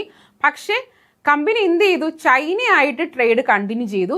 പക്ഷെ ഇന്ത്യയിൽ ടീ ട്രേഡ് ഇവർക്ക് തന്നെയായിരുന്നു. ടീ ട്രേഡ് കമ്പനിക്ക് മാത്രമായിരുന്നു. അപ്പം ആദ്യമേ ഇന്ത്യയും ചൈനയിലും ഒരു വ്യാപാരം നടത്താനാണ് ഈസ്റ്റ് ഇന്ത്യ കമ്പനി വന്നത്. ഈ ഒരു ആക്ടിന് ശേഷം ചൈനയായിട്ട് അവർക്ക് മോണോപ്പൊളി ട്രേഡ് ഉണ്ടായിരുന്നു, ചൈനയായിട്ട് അവിടെ കുത്തകാവകാശം. അത് കഴിഞ്ഞ ശേഷം ടീ ട്രേഡ് ഇന്ത്യയിൽ ആര് തന്നെയായിരുന്നു? കമ്പനി തന്നെയായിരുന്നു. അത് കഴിഞ്ഞിട്ട് it affirm the sovereignty of the British crown over the companies territories in India. അപ്പോൾ ഇവർ തന്നെ പറഞ്ഞു, ഓക്കെ ബ്രിട്ടീഷ് ക്രൗൺ ഞങ്ങളുടെ ടെറിട്ടറീസ്, കമ്പനി ട്രേഡ് എല്ലാം ഇതെന്താണ് അതിൻ്റെ സോവറിറ്റി, പ്രഥമ അധികാരം അല്ലെങ്കിൽ ഇത്രയും പവർ ആർക്കാണ്? ബ്രിട്ടീഷ് ക്രൗണിനാണെന്നുള്ളതും പറഞ്ഞു കഴിഞ്ഞു. ആൻഡ് ദാറ്റ് ക്രിസ്ത്യൻ മിഷണറീസിന് എന്ത് കൊടുത്തു? ഇറ്റ് ആക്ച്വലി ഇറ്റ് പെർമിറ്റഡ് അല്ലെ, ക്രിസ്ത്യൻ മിഷണറീസിന് പെർമിറ്റ് ചെയ്ത് എന്ത് ചെയ്തു? പീപ്പിൾ ഇവിടെ നമ്മുടെ ഇന്ത്യയിൽ വന്നിട്ട് ആൾക്കാർ എന്ത് ചെയ്യാനാണ്? എഡ്യൂക്കേറ്റ് ചെയ്യാൻ അവർക്കും അവസരം കൊടുത്തു. സോ ഈ ആക്ടിൽ ഒരുപാട് പ്രധാനപ്പെട്ട കാര്യങ്ങളുണ്ട്. ഒന്നെന്ന് പറഞ്ഞാൽ entered the company's monopoly trade in India, but it continued trade in tea and with China. Okay, അത് കഴിഞ്ഞ് സംഭവിച്ചു, ബ്രിട്ടീഷ് ക്രൗൺ തന്നെ പ്രഥമ അധികാരമായി കമ്പനീൻ്റെ ഈസ്റ്റ് ഇന്ത്യ കമ്പനിയുടെ സ്ഥലങ്ങൾക്ക് എല്ലായിടത്തും. അത് മാത്രമല്ല ക്രിസ്ത്യൻ മിഷണറീസ് ഇന്ത്യയിൽ വന്നിട്ട് ജനങ്ങളെ എന്താണ് നിങ്ങൾ പഠിപ്പിക്കാനുള്ള അവർക്കൊരു ജനങ്ങൾക്കൊരു എഡ്യൂക്കേഷൻ നൽകാൻ ക്രിസ്ത്യൻ മിഷണറീസിന് അവകാശം കൊടുത്തു. അപ്പോൾ ഈ ഒരു ആക്ട് ചെറിയൊരു ആക്ട് അല്ല, ഇമ്പോർട്ടൻ്റ് ആയിട്ടുള്ള കുറച്ച് കാര്യങ്ങളുണ്ട്, അത് ഓർത്തിരിക്കുക. And also it provide for the promotion of western education. നമുക്ക് രണ്ട് രീതിയിൽ എഡ്യൂക്കേഷൻ ഉണ്ടായിരുന്നു, വെർണാക്കുലർ എഡ്യൂക്കേഷനും വെസ്റ്റേൺ എഡ്യൂക്കേഷനും. വെർണാക്കുലർ നമ്മുടെ സ്വന്തം ഭാഷ മാതൃഭാഷയിലൊക്കെ ആയിരുന്നു, അല്ലെങ്കിൽ പ്രാദേശിക ഭാഷയിലായിരിക്കും. അത് കഴിഞ്ഞ് വെസ്റ്റേൺ എഡ്യൂക്കേഷൻ പറയുമ്പോൾ ഇംഗ്ലീഷ് ലാംഗ്വേജിൻ്റെ. അപ്പം ഈ ഒരു ആക്ട് എന്ത് ചെയ്തു? വെസ്റ്റേൺ എഡ്യൂക്കേഷൻ എന്ത് ചെയ്തു? പ്രൊവൈഡ് ചെയ്തു. അതായത് ബ്രിട്ടീഷ് കൺട്രോളിലായിട്ടുള്ള എല്ലാ ടെറിട്ടറീസിലും അവിടെ ഉള്ളവർക്ക് എന്ത് കൊടുത്തു? ഇൻഹാബിറ്റൻസ് താമസിക്കുന്നവർക്ക് അവർ വെസ്റ്റേൺ എഡ്യൂക്കേഷൻ കൊടുത്തു തുടങ്ങി. കുറച്ച് ഇംഗ്ലീഷിലെ ലാംഗ്വേജസിലും അവർക്ക് എന്താണ് വിദ്യാഭ്യാസം. പിന്നെ എന്ത് ചെയ്തു, ലോക്കൽ ഗവൺമെൻറ്, നമ്മുടെ പഞ്ചായത്ത് മുനിസിപ്പാലിറ്റി ഇല്ലേ, അവർക്ക് എന്ത് ചെയ്യാണ്, ഇൻഡിവിജ്വൽസിന് ടാക്സ് കളക്ട് ചെയ്യാനും ടാക്സ് കൊടുക്കാത്തവർക്ക് എന്ത് ചെയ്യണം, പണിഷ്മെൻറ്റ് കൊടുക്കാനും. ഓക്കെ ആണല്ലോ. So this is all about chartered act of 1813. Very very important. So അടുത്ത അതേപോലെ ഇമ്പോർട്ടൻ്റ് ഒരു ആക്റ്റാണ് chartered act of 1833. Chartered Act of 1833 is also known as Saint Helena Act. This is also very important. Saint Helena Act. The Governor General at the time, 1833 Act was passed by William Bentinck. William Bentinck. ആ സമയത്ത് governor general ആരായിരുന്നു? William Bentinck. This act granted the title of Governor General of India to Governor General of Bengal. So next is, this act granted the title of Governor General of Bengal എന്തായിട്ട് മാറി? Governor General of India. This is also very important അല്ലേ? അതിന് മുന്നേ പഠിച്ചായിരുന്നു അല്ലേ? Regulating act of 1773 is converted governor of ബംഗാളിനെ എന്താക്കി മാറ്റിയായിരുന്നു? Governor general of ബംഗാളിനെ. And this act എന്ത് ചെയ്തു? ഈ ആക്ട് എന്ത് ചെയ്തു? ഗവർണർ ജനറൽ ഓഫ് ബംഗാളിനെ ഗവർണർ ജനറൽ ഓഫ് ഇന്ത്യ ആക്കി മാറ്റി. ക്ലിയർ ആണല്ലോ. And also the very important thing, the first law commission in India British India was established under this act. The first law commission in British India was established. ആദ്യത്തെ law commission വന്നത് ഏത് act പ്രകാരമാണ്? Chartered act of 1833. And the head of this law commission was Macaulay. Macaulay ആണ് അതിൻ്റെ law commission ഹെഡായിരുന്നത്. Macaulay was the person who first codified the laws in India. Is very very important. And this act mark the first step towards the centralisation of power in British India. ഇപ്പോൾ ഏകദേശമായപ്പോൾ ബ്രിട്ടീഷുകാർ വന്നു. East India കമ്പനിയുടെ എല്ലാം പോയിട്ട് ബ്രിട്ടീഷുകാർ തന്നെയാണ് എന്താണ് അവരുടെ ഫുൾ പവേഴ്സും വന്നു തുടങ്ങിയത്. ഫീച്ചേഴ്സ് നോക്കിയേ. ചാർട്ടേഡ് ആക്ട് ഓഫ് 1833 ഫീച്ചേഴ്സ് നോക്കാം. The Chartered Act of 1833 made the Governor General of Bengal as the Governor General of India, granting him full civil and military authority. പിന്നെന്താണ്? So this marked the creation of the central government of India with control over the entire British occupied territory in India. Okay, Lord William Bentinck ആയിരുന്നു ആദ്യത്തെ governor general of India. അപ്പോൾ ഇതോടുകൂടി നമുക്ക് ഏകദേശം ഈ ഒരു chartered ആക്ടോടുകൂടി ബ്രിട്ടീഷായി complete India മൊത്തം കാര്യങ്ങളും കൈകാര്യം ചെയ്യുന്ന, അല്ലെങ്കിൽ മൊത്തം കൺട്രോൾ ആർക്കായിട്ട് മാറി? ഇന്ത്യക്ക്, നമ്മുടെ ഇന്ത്യയിൽ ബ്രിട്ടീഷുകാർക്കായിട്ട് മാറിയിട്ടുണ്ട്. അപ്പോൾ ഇത് പഠിക്കണം കേട്ടോ, ഇത് ഇമ്പോർട്ടൻ്റ് ആണ്. വില്യം ബെന്റിക് ആണ് appoint as the first governor general of India. പിന്നെ the act revoked the legislative powers of the governors of Bombay, Madras, granting exclusive legislative authority to the Governor General of India for all British India.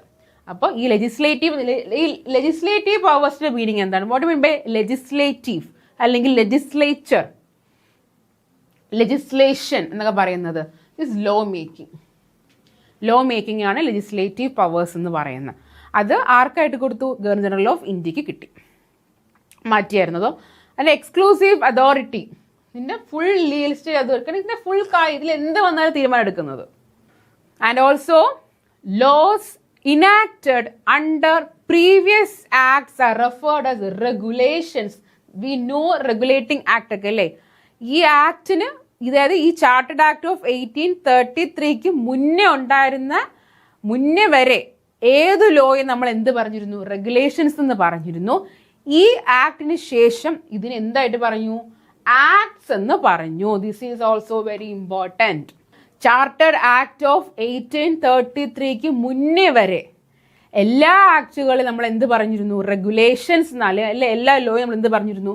Regulations, അല്ലെങ്കിൽ ഒരു മാറ്റം കൊണ്ടുവരുന്നു എന്ന്, നിയമങ്ങളെ മാറ്റങ്ങളായിട്ട് പറഞ്ഞു. പക്ഷേ അതിനുശേഷം ഈ ചാർട്ടേഡ് ആക്ട് ഓഫ് 1833 ശേഷം എന്താണ് പറയണത്? They are called acts. മനസ്സിലായോ? ആക്ട്സ്. അടുത്തത്, this is very very very very very important. This act actually brought an end to the commercial activities of the East India Company, transforming into purely administrative entity. ചില ഭരണമൊന്നുമില്ല, ഭരണത്തിൻ്റെ കൂടെ നിൽക്കാം. അവർക്ക് trading, അവർക്ക് വരുമാനം ഉണ്ടായിക്കൊണ്ടിരുന്ന കാര്യങ്ങളാണല്ലോ trading എന്നൊക്കെ പറയുന്നത്, അതെല്ലാം അവസാനിപ്പിച്ച് എൻഡഡ്. ഇപ്പോൾ ഈസ്റ്റ് ഇന്ത്യ കമ്പനി ഒരു പാവം പ്യുവർലി അഡ്മിനിസ്ട്രേറ്റീവ് എൻറ്റിറ്റി, കുറച്ച് കാര്യങ്ങളൊക്കെ ആയിട്ട് മുന്നോട്ട് പോയിക്കൊണ്ടിരുന്നു. And it stated that company's territories in India were held in trust for the British Crown and successors. അപ്പോൾ കമ്പനിയുടെ എല്ലാ കാര്യങ്ങളും ആർക്ക് പോയി? ബ്രിട്ടീഷിലേക്ക് പോയി.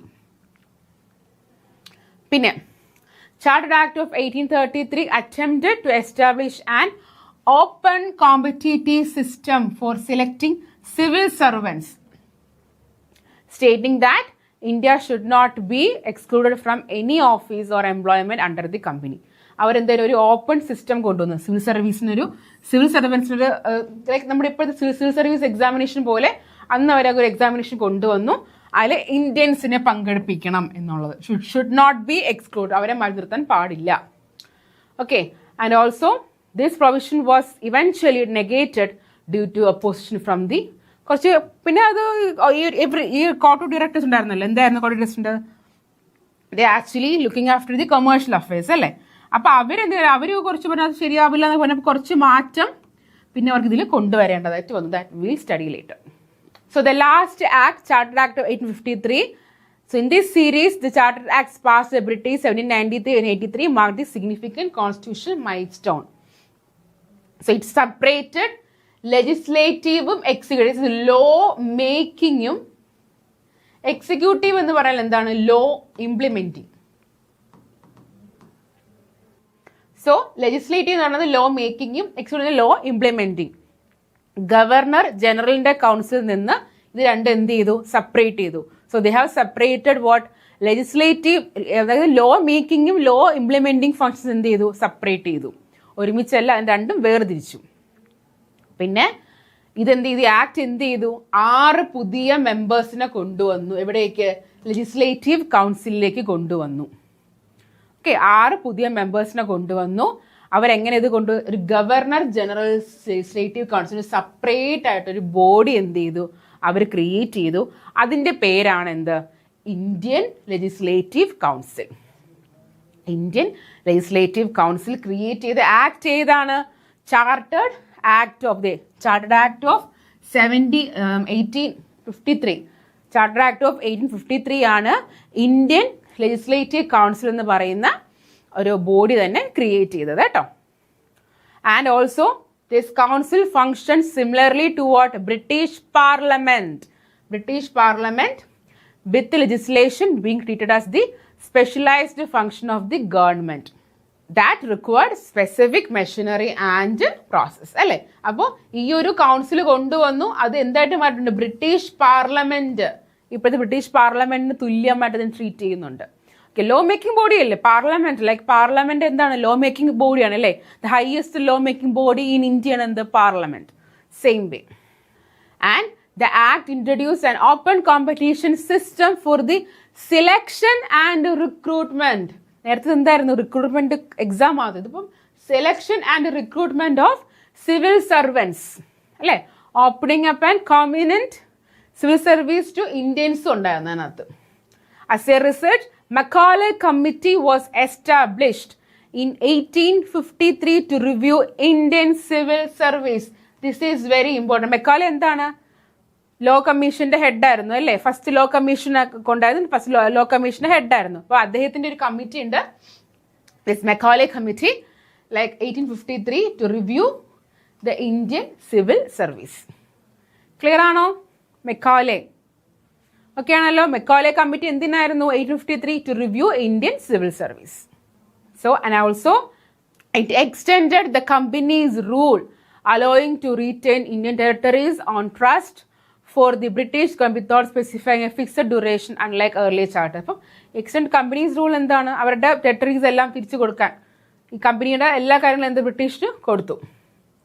And this implied that the company's rule could be terminated by British Parliament at any. ഇതോടുകൂടി ഏകദേശം എന്ത് മനസ്സിലായി? കമ്പനിയുടെ റൂള് പാർലമെന്റ് ഈ ബ്രിട്ടീഷ് പാർലമെന്റ് എന്ന് വേണമെങ്കിലും നിർത്തലാക്കും. And for the first time the act introduced local representation. Local ബോഡീസിൽ ലോക്കൽ റെപ്രസെൻറ്റേഷനും ഇന്ത്യൻ ലെജിസ്ലേറ്റീവ് കൗൺസിലിൽ കൊണ്ടുവന്നു. Okay, so for the first time the act introduced local representation കൊണ്ടുവന്നു. ഇന്ത്യൻ ലെജിസ്ലേറ്റീവ് കൗൺസിലിൽ ഒരു ലോക്കൽ റെപ്രസെൻറ്റേഷൻ കൊണ്ടുവന്ന ആക്റ്റും ഇത് തന്നെയാണ്. So of the 6 new legislative members of the General Council, 4 appoint എവിടെ നിന്നാണ്? മദ്രാസ്, ബോംബെ, ബംഗാൾ ആൻഡ് ആഗ്ര. ഇത് ഓർത്തിരിക്കണം കേട്ടോ. അപ്പോൾ ഗവർണർ ജനറലിന്റെ കൗൺസിലേക്ക് 3 നിയമപരമായിട്ടുള്ള 3 മെമ്പേഴ്സിനെയും കൂടെ 3 അല്ല 6 മെമ്പേഴ്സിനെ ആഡ് ചെയ്തു. 4 പേര് ഇവിടെ നിന്നായിരുന്നു, മദ്രാസ്, ബോംബെ, ബംഗാൾ ആൻഡ് ആഗ്ര. അപ്പം ഇത്രയാണ് നമ്മുടെ കമ്പനി റൂൾ. എന്തൊക്കെ പഠിച്ചായിരുന്നു കമ്പനി റൂളില്? പറഞ്ഞേ. റെഗുലേറ്റിംഗ് ആക്ട് ഉണ്ട്. റെഗുലേറ്റിംഗ് ആക്ട് പഠിച്ചു. അമെൻഡിങ് ആക്ട് ഓഫ് 1781 പഠിച്ചു. പിറ്റ്സ് ഇന്ത്യ ആക്ട് പഠിച്ചു. അത് കഴിഞ്ഞ് അതിൽ അമെൻഡിങ് ആക്ട് നമ്മൾ പഠിച്ചായിരുന്നു. നമ്മൾ ചാർട്ടേഡ് ആക്ട്സ് എല്ലാം പഠിച്ചായിരുന്നു അല്ലേ? 1793 പഠിച്ചു. സോ ഇത്രയാണ് കമ്പനീസ് റൂളിൽ വരുന്ന ആക്ടുകളെല്ലാം. അപ്പൊ എന്തൊക്കെയായിരുന്നു acts? Regulating act of 1773, amending act of 1781, പിന്നെ പിറ്റ്സ് ഇന്ത്യ ആക്ട് ഓഫ് 1784, പിന്നെ chartered act of 1793, chartered act of 1813, 1833 and 1853. അപ്പൊ ഇത്രയും ആക്ട് ആണ് കമ്പനി റൂൾ നമ്മൾ പഠിച്ചത്. അപ്പൊ നമ്മൾ പഠിച്ചു കമ്പനി റൂൾ എങ്ങനെ വന്നു, ഓരോ ആക്ടിന്റെ പ്രാധാന്യം നമ്മൾ നോക്കി. സുപ്രീം കോർട്ട് കൽക്കട്ട വന്ന ആക്ട് റെഗുലേറ്റിംഗ് ആക്ട് ആണ്. പിന്നെ first step taken by the British government, അത് റെഗുലേറ്റിംഗ് ആക്ട് ആണ്. പിന്നെ എന്താണ്? ഗവർണർ ഓഫ് ബംഗാൾ ആയ ആക്ട് ഏതാണ്? റെഗുലേറ്റിംഗ് ആക്ട് ആണ്. പിറ്റ്സ് ഇന്ത്യ ആക്ട് പഠിച്ചു. Body of control, court of directors പഠിച്ചു. പിന്നെ ചാർട്ടേഡ് ആക്ട് നമ്മളെല്ലാം പഠിച്ചു. Charter act of 1833 governor general of Bengal എന്തായിട്ട് മാറി? ഗവർണർ ജനറൽ ഓഫ് ഇന്ത്യ ആയിട്ട് മാറി അല്ലേ? 1830 എന്ത് സംഭവിച്ചു? ട്രേഡ് മോണോപോളി ആർക്ക് കിട്ടി? ബ്രിട്ടീഷ് മർച്ചൻസിന് കിട്ടി. പക്ഷേ ഈസ്റ്റ് ഇന്ത്യ കമ്പനി എന്ത് ചെയ്തു? ഇന്ത്യ ആയിട്ടും ടീ ട്രേഡും നടത്തിയിരുന്നു അല്ലേ? ഇന്ത്യയിൽ ടീ ട്രേഡും പിന്നെ ചൈനയായിട്ട് നടത്തിയിട്ടുണ്ടായിരുന്നു. അപ്പൊ ഇത്രയാണ് കമ്പനി റൂൾസിൽ വരുന്നത്. സോ നമുക്ക് ഈ സെഷൻ ഇവിടെ അവസാനിപ്പിക്കാം. Keep going, B positive and have a great future. Thank you.